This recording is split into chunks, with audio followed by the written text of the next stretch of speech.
Well, last week we started our parenting and grandparenting series, and I mentioned last week that even if you aren't a parent, you still are interacting with kids.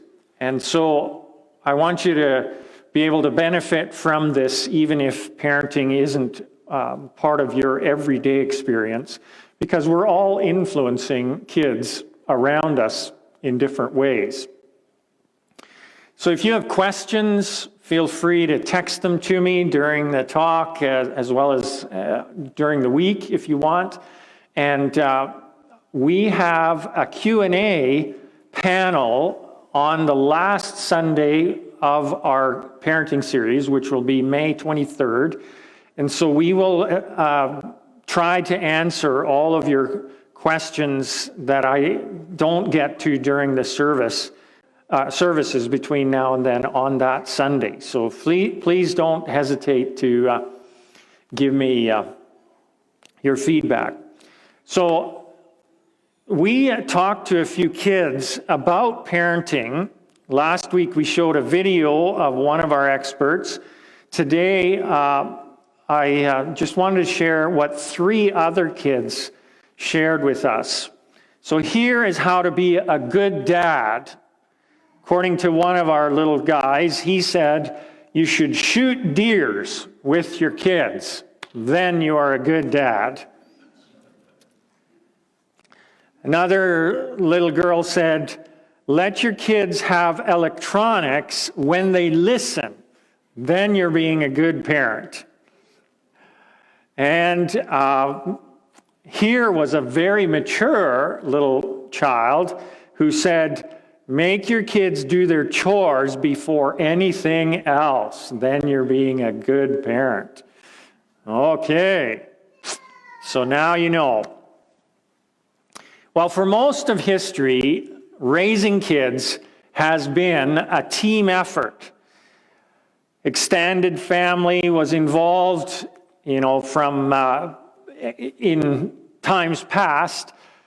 Extended family would live close by, sometimes in the very same house, and so they were involved in parenting.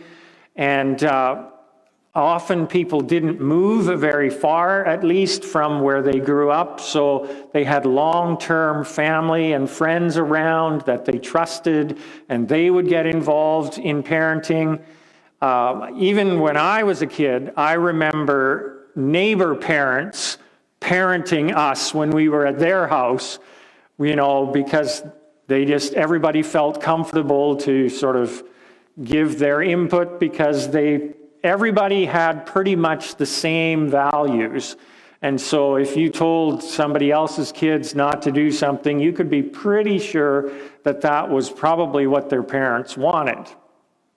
Even the teachers in schools, would reinforce the same values as their parents at home and so on, back and forth. And it was, your kids were basically getting the same message no matter where they turned in society. They were getting the same message at school, at the neighbor's house, at their families, extended families' places, and so on and so forth. And so parenting was very much a group effort. And so it was easier to parent in those days in some ways because kids were having the same kinds of values reinforced everywhere they turned. But in recent years, some of those things have changed. For one thing, people are much more mobile than they used to be. People are moving further away for work and so on. Just think about all your neighbors here in Whitecourt. How many of them have moved from another part of the country?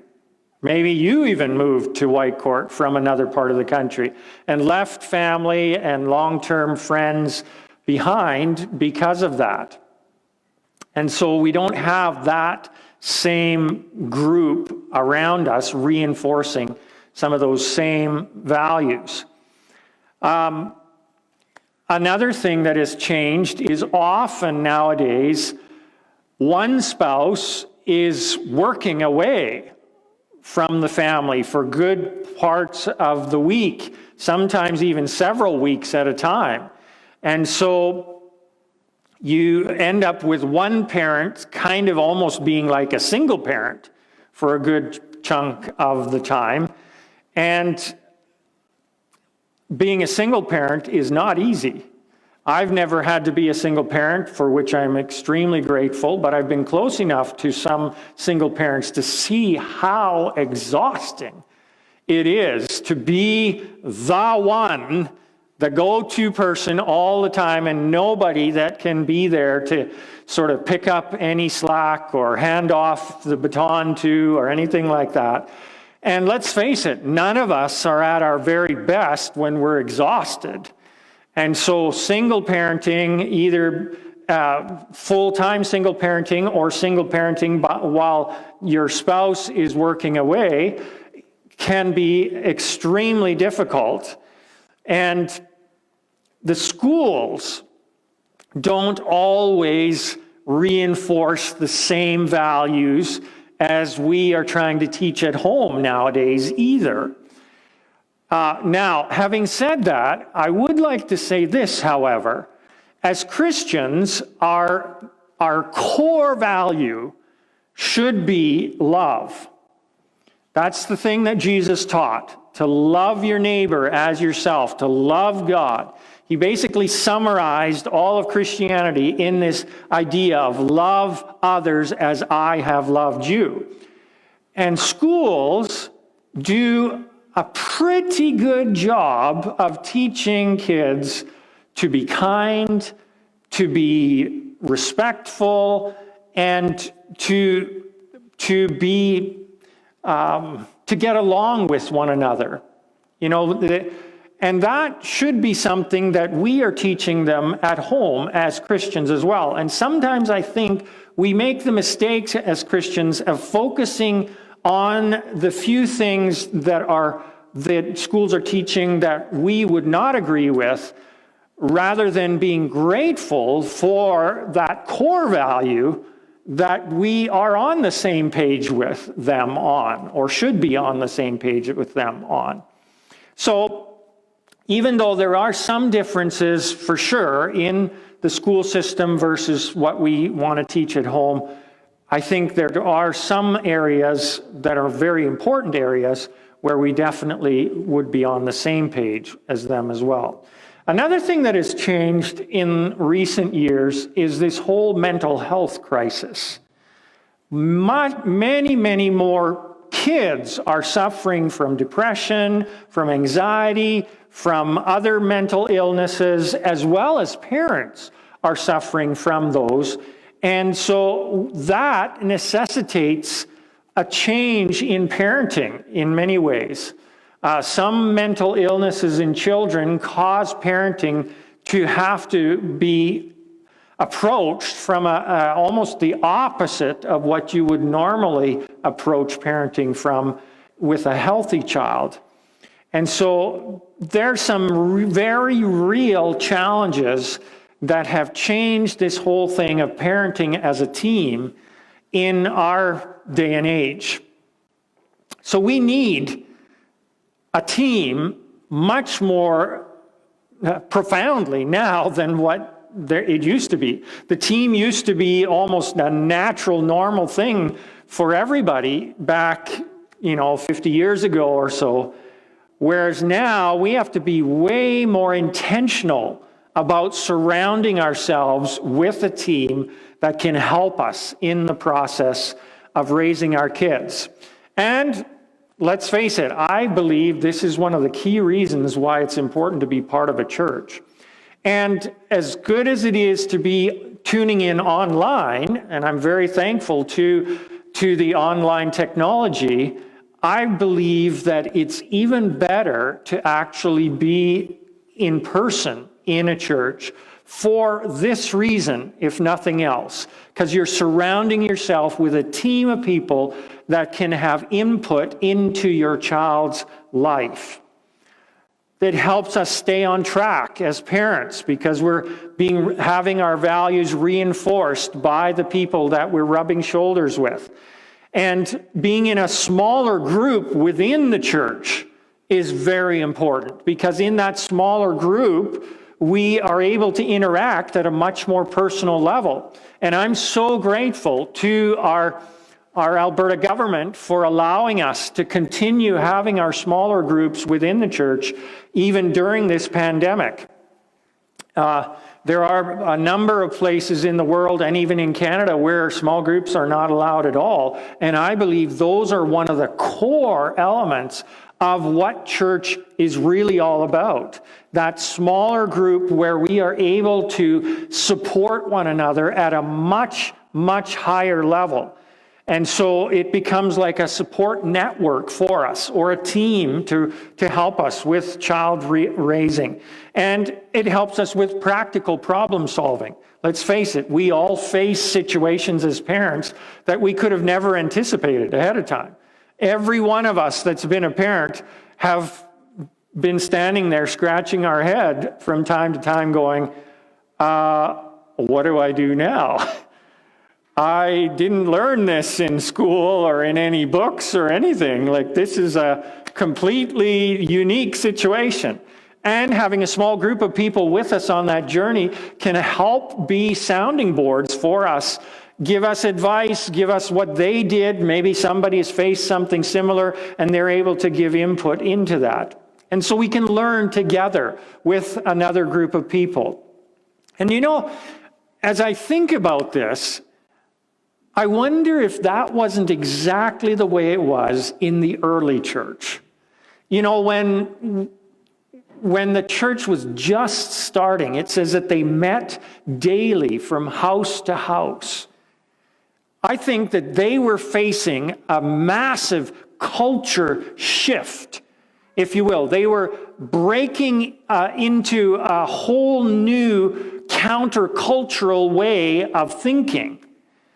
And so they needed one another in this journey to reinforce these new values that they were trying to embrace, and that were bucking the trend of society.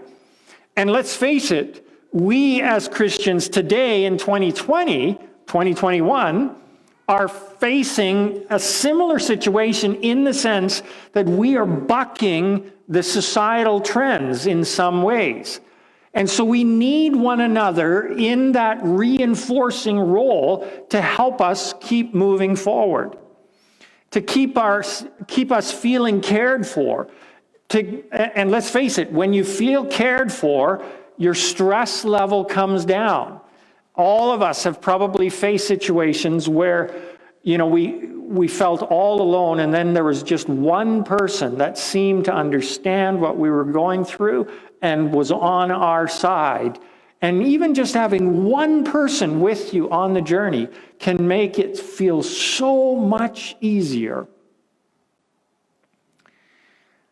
So we could talk about parenting techniques, and we probably will talk a little bit about that at some point during this series. And those are helpful and important.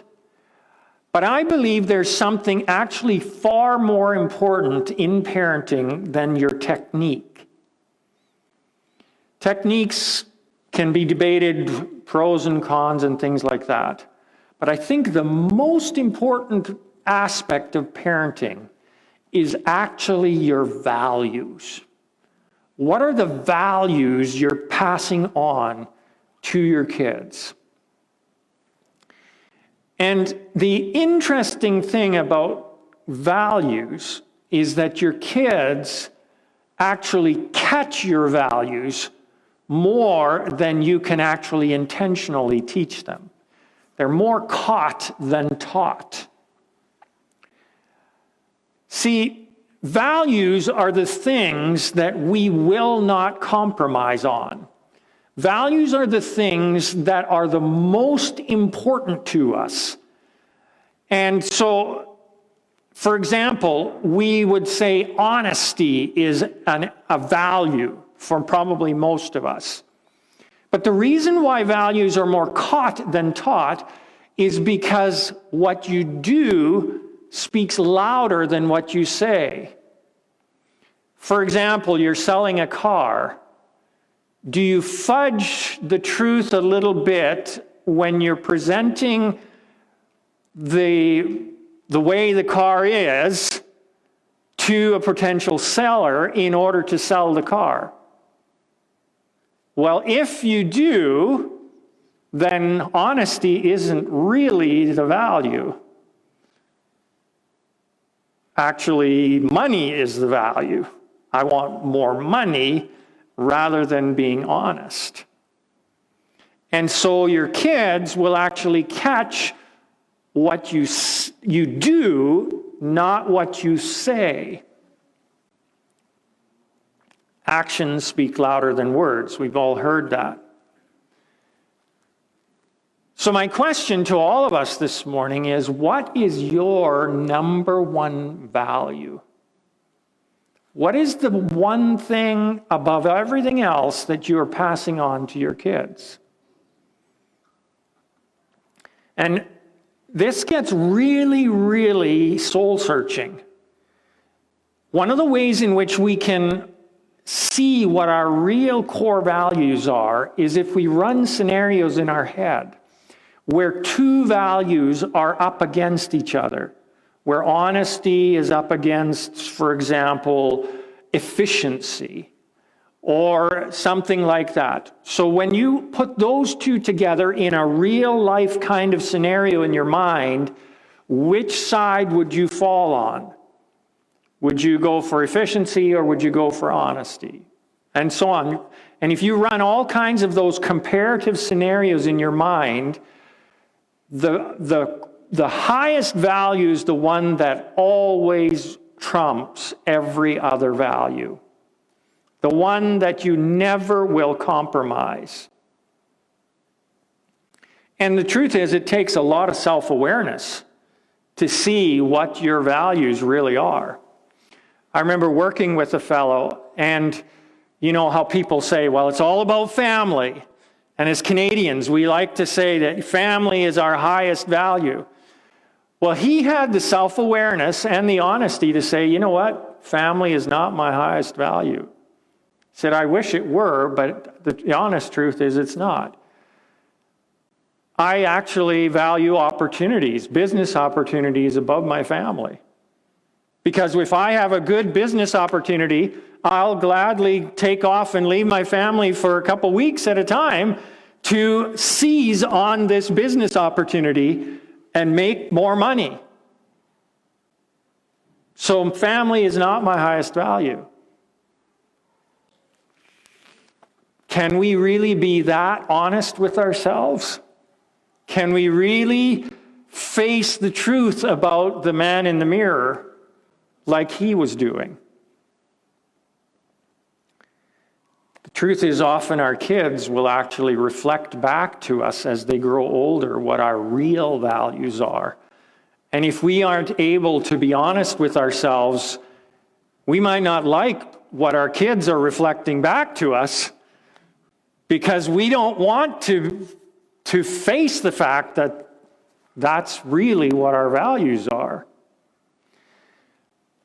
And often what happens in situations like that is we find ways to blame other people or other things for the values that our kids are displaying.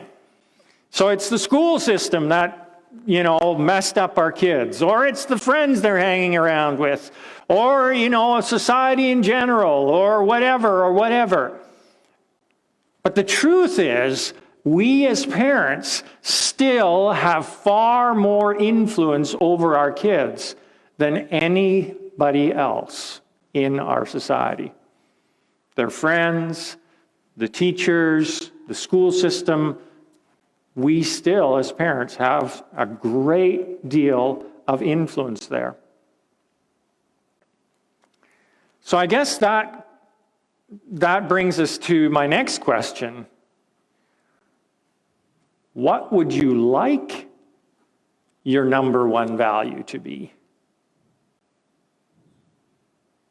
What would you like to believe that your number one value is? For those of you that are online, I invite you to write your thoughts about this in the comments. I'd love to read about what your values are and what you think about this whole discussion about values.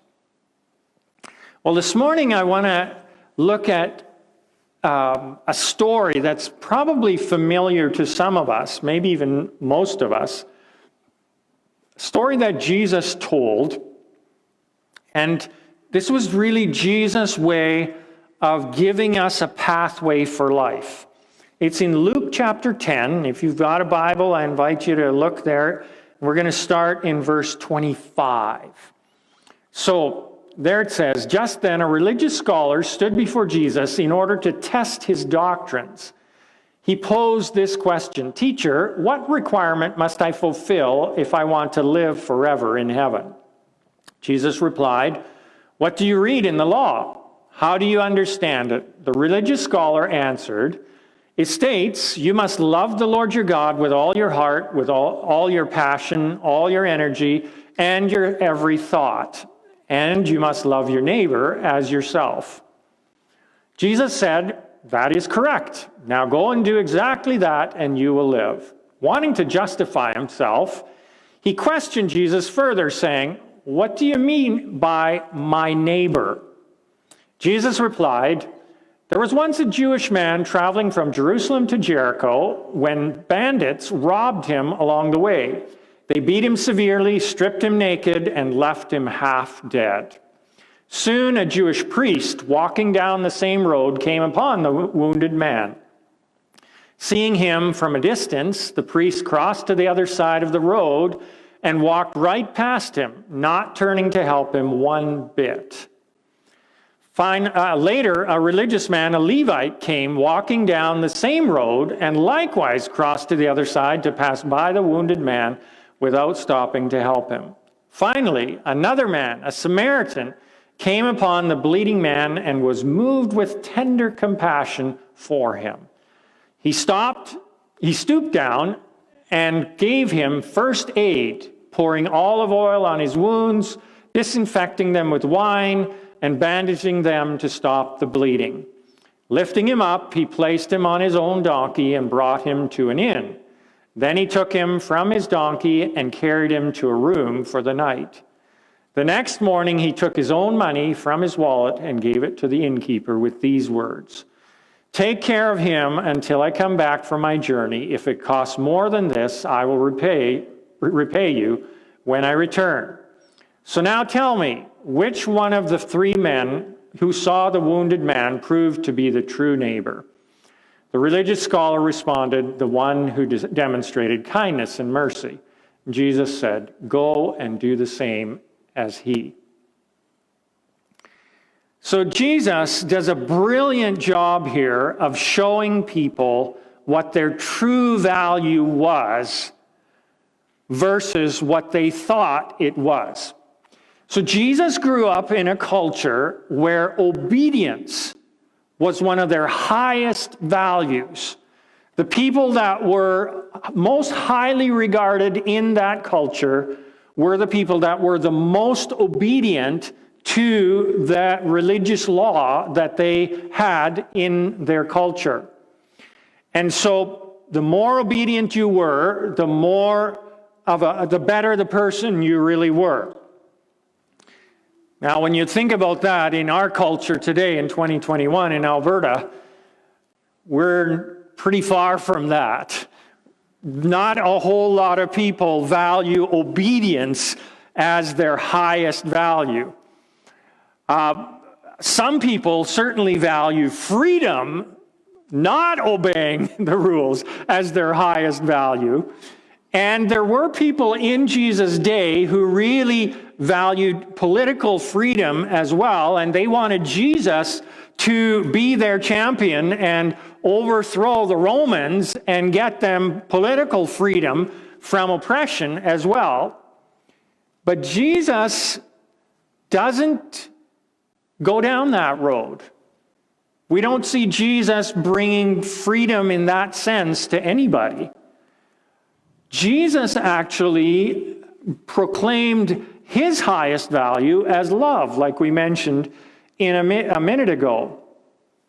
And here, Jesus puts these religious leaders, who were the most highly honored and respected people in the Jewish culture because they were the most obedient to the law, he puts them in their place to show them that their value of obedience is trumping the value of love.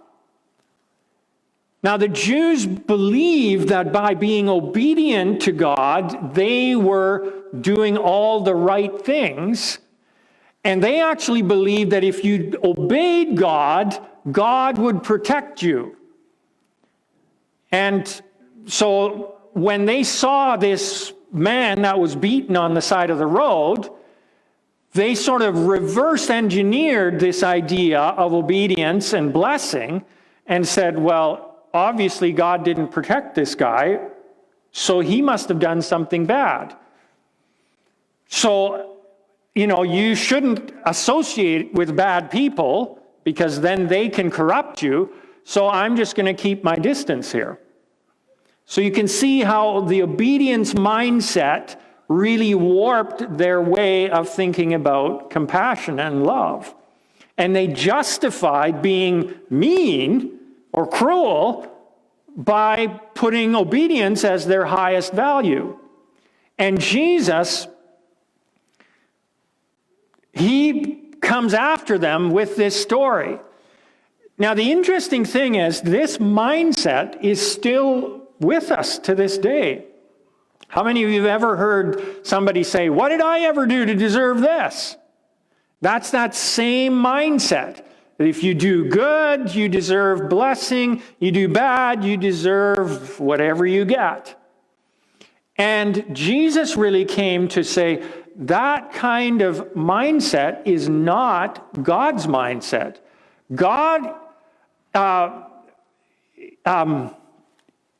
really has the mindset of love and compassion as his highest value. So Jesus is teaching them through this brilliant story that love really is the highest value that we are called to, and that actually is even of a higher value than freedom. And he shows them through this real life scenario that their value does not align with God's values.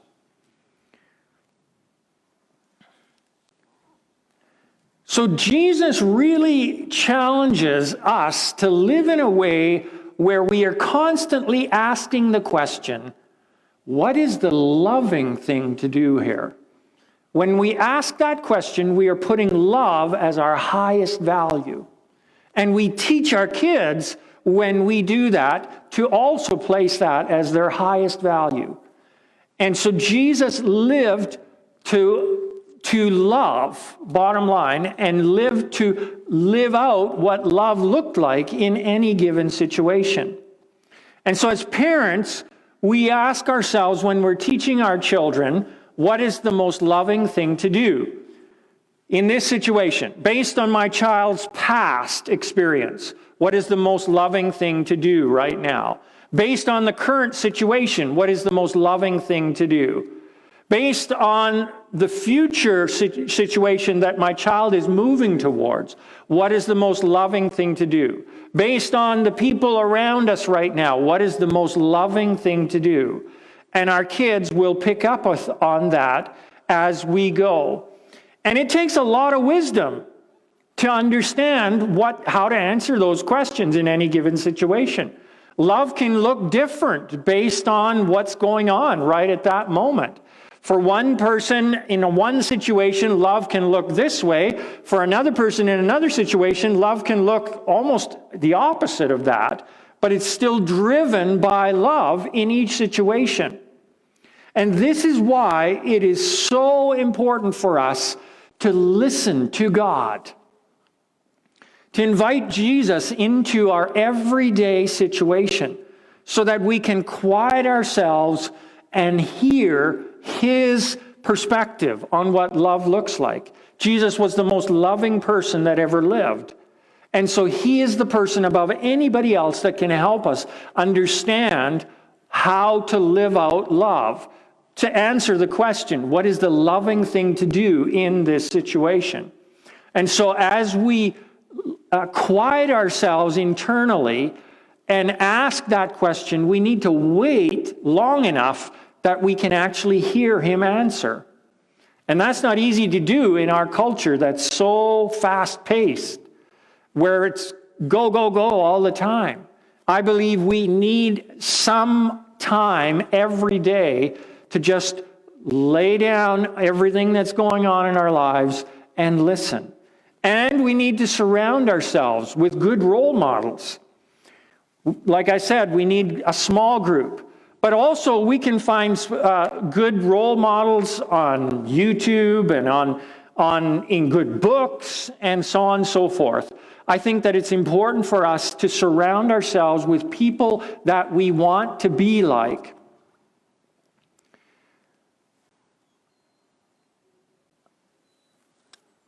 Loving people is what we do around here. That's what we are all about as a church. And we keep learning how to love better. I keep learning, you keep learning, we keep learning together. And that's what this is really all about. So I don't know where you're at today with Jesus. Maybe Jesus is just a swear word to you. If that's the case, I'd like to invite you to explore Jesus. I think that Jesus is brilliant in this whole area of love. And not only is he brilliant in challenging us, he actually can transform us if we put him at the center of our lives as a role model. So in a minute, I'm going to pray. And if you are up for that challenge, why don't you pray with me? The other thing that can be helpful in this, that I'd like to encourage all of us to do, is to get actually a human role model. Find somebody who you think is a very loving person and just hang out with them. Pick their brains. Ask lots of questions. Just watch them. Watch how they handle situations and learn from them. I think that's probably one of the best things we can do as parents for our kids, is hang out with loving people that will rub off on us. And so this morning, as we come to the end of our talk here this morning, I'd like you to just kind of quiet your mind a little bit and invite Jesus to come into your heart and show you who might be a good role model for you on what love really looks like. Let's pray. Dear Jesus, I thank you for loving us long before we even understood what love was and that we needed it. And Jesus, I pray that you would come into our hearts and that you would fill us with your love, transform us from the inside out, give us minds to understand what love really looks like in the situations that we're facing. And then, Lord, I pray that you would help us to find good mentors, people that we can look up to as truly role models for what love looks like, where the rubber really hits the road. And then I pray that you would help them to really rub off on us so that we can rub off on our kids in the way that we really want to. Help us, Lord, to be role models of love for our kids. In Jesus' name, amen.